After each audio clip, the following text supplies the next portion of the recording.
In this video, we're asked to find the center of mass for a triangular piece of sheet metal with the dimensions shown, 3 meters on this side and 5 meters on this side. Notice that the center of mass for a two-dimensional object will actually be two-dimensional as well. However, one of the dimensions is easier to work with. We know that everything is in perfect balance if we look at the left and right hand sides here. So the tipping point here, or what we call x bar, would be 1.5 meters if we call x equals 0 as the left-hand edge there. So that's pretty easy. We can do it by visual inspection. What's more challenging is where the tipping point would be north to south or top to bottom here. That vertical center of mass is a little more complicated. However, we can take an approach here that parallels what we've seen before. What we can do is look at this region and let's define y equals 0 to be here and y increasing as we go down. What we can talk about is the mass of this entire slab or this entire triangle being cut up into little thin segments. And these little thin segments are at a certain position y, they have a certain thickness, delta y, and that's going to lead us to the ingredients for our calculations. What we do is we think of this entire region as broken into slices and find the mass of each slice. What we notice is we don't actually have information about the density in this scenario here, but we're also not told anything about it changing. So what we have to assume, if it's just sheet metal, is that the density, and here if it's sheet metal, it would be something like kilograms per meter squared, is constant. There's no other information. That's the most natural assumption to make.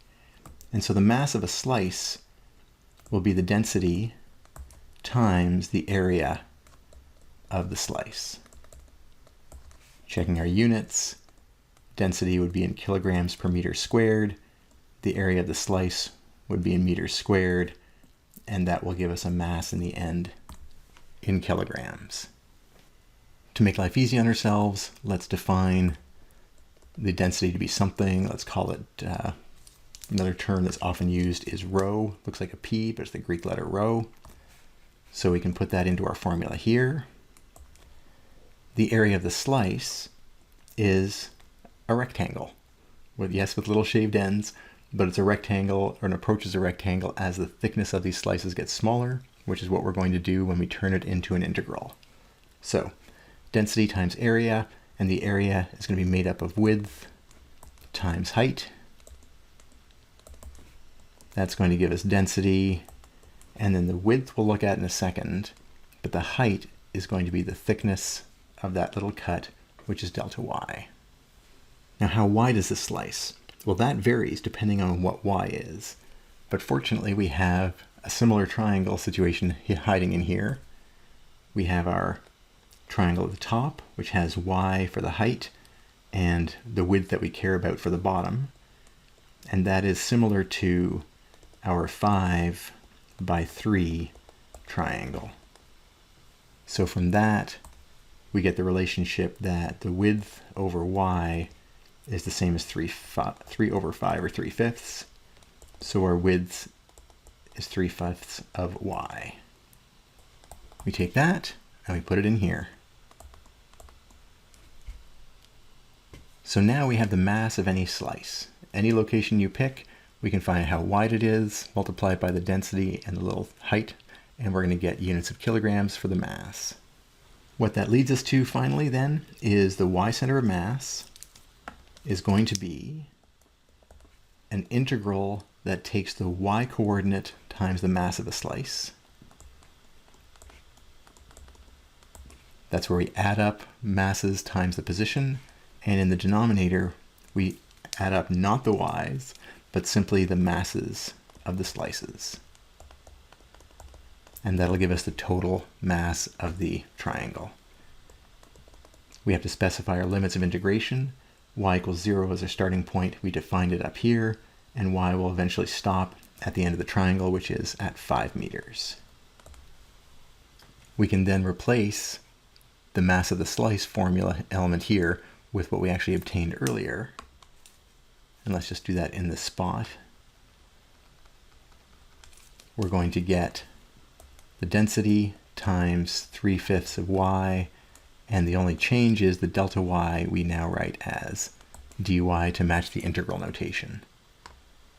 We do the same thing in the denominator, and it's just the density and the same formula again to get the mass of a slice that we're then going to add up over the entire shape of the triangle. We notice the parallels, these are identical. The only difference is that there's a y multiplier in the numerator. That comes from the center of mass formula. We take the mass times its location in the numerator for the moment, and then in the denominator we just accumulate the total mass.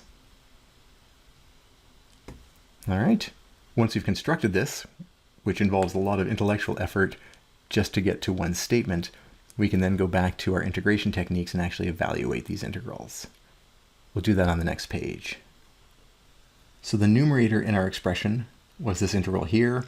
There are a few constants that we can pull out, in particular the 3/5 in the row.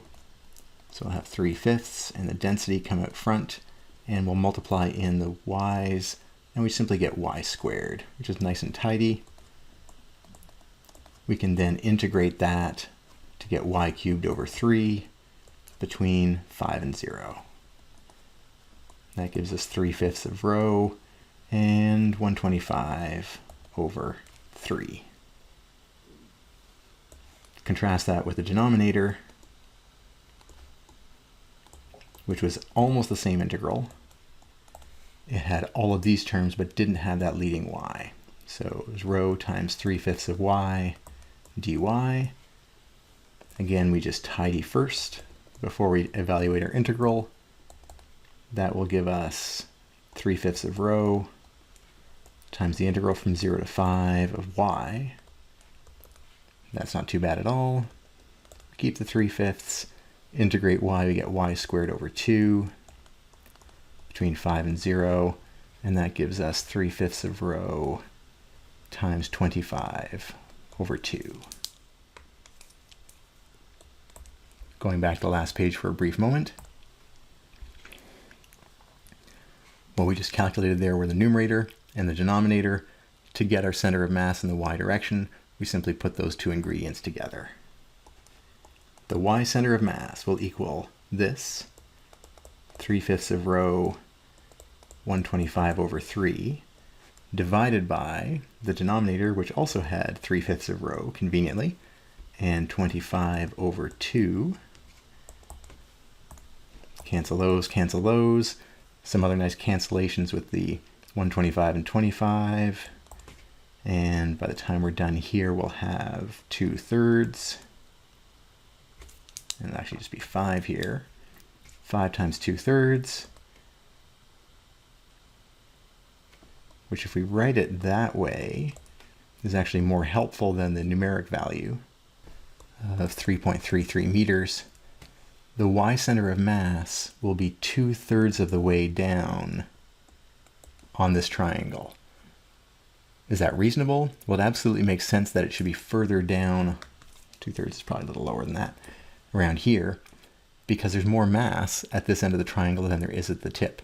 So the balancing point in the vertical direction should be towards the bottom, and 2/3 of the way down, or 3.33 meters from the tip, seems like an entirely reasonable solution to this problem.